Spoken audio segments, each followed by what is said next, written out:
สบายดีพ่อแม่พี่น้องผมพ้องเพื่อนที่ฮักแพงหมดทุกคนตอนนี้เรากำลังนั่งเล่นเนาะชิมาถ่ายวิดีโอยามว่างของนักศึกษาที่เรียนการประมงที่ใช้ชีวิตอยู่กับหนองปูหนองปลาเนี่ยเห็นบ่ข้างหลังมูเบียนเขากำลังรีดน้ำเดียวอยู่นะเขากำลังลงอาบน้ำ บ้านจุ้งว่าบ้านหลกด่างลามสีใบta đang ở hai bạn chơi rất là vui. Hai bạn làm gì vậy? Xin chào, sắp bài đi.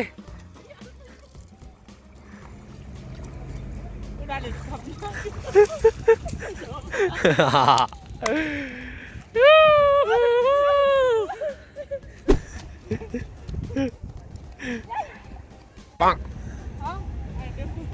สองคนนี้ยังบ่จบง่ายๆ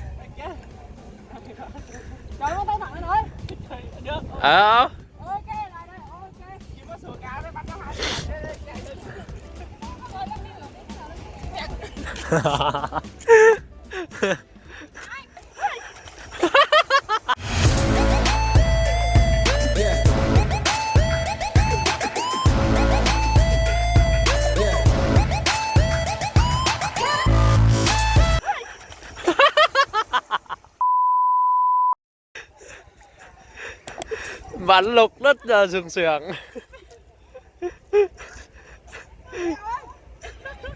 Áo đi sạch mà, áo đi sạch.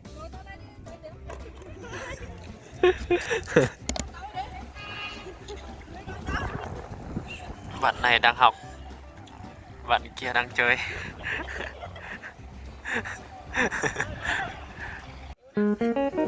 Ồ, Lộc rất là sướng sướng.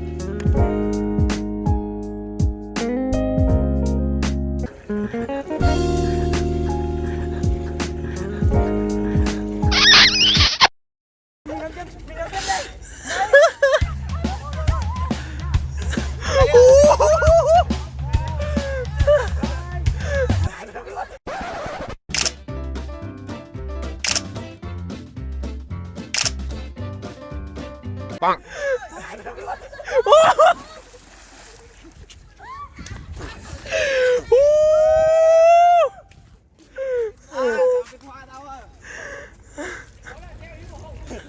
Chụp ảnh quá, chụp ảnh quá.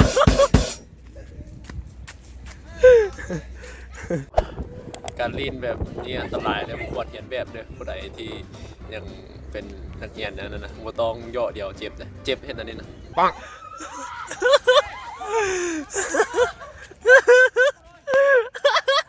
โอ้ตายแล้วกูตอนนี้มาหมู่บ่แสดงบักจุงครับ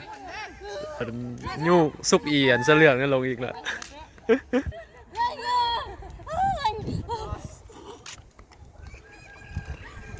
ตื่นดี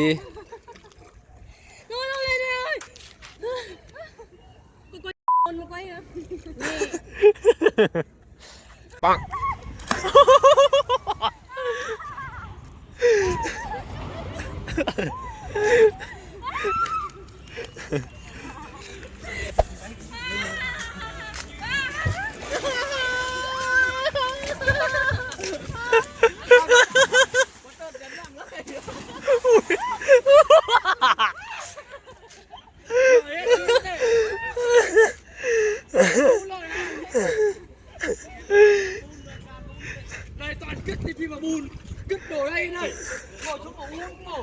แต่เวลาว่างให้เป็นประโยชน์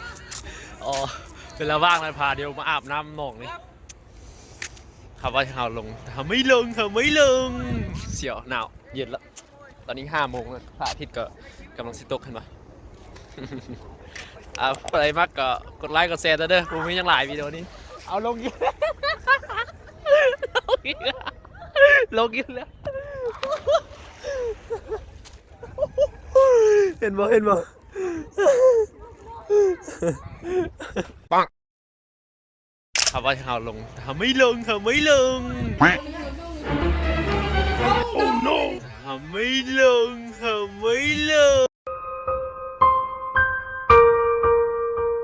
ท้ายเขาก็ถือเขาเอาลงหน่อง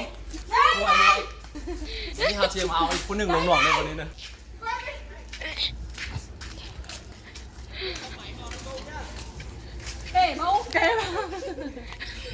Cho có sờ chứ cái bầu đâu. Cho ba trăm này. Chị Phản ơi chị Phản ơi chị Phản.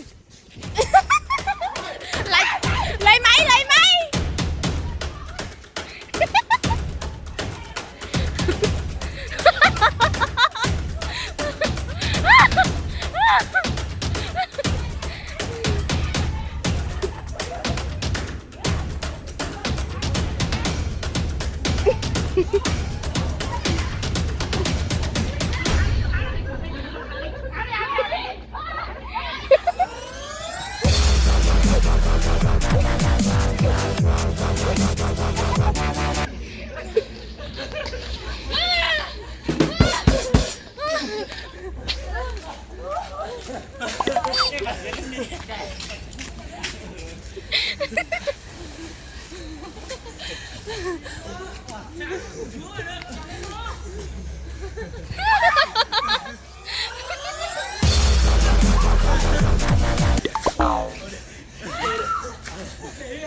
Đúng rồi,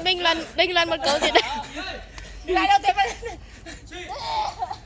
Ngồi chung nha. Cái thanh mít cả mà dừng mông mà nó gì ra. สุดท้ายเราก็ต้องได้ลงหนองแล้วก็โอเคอย่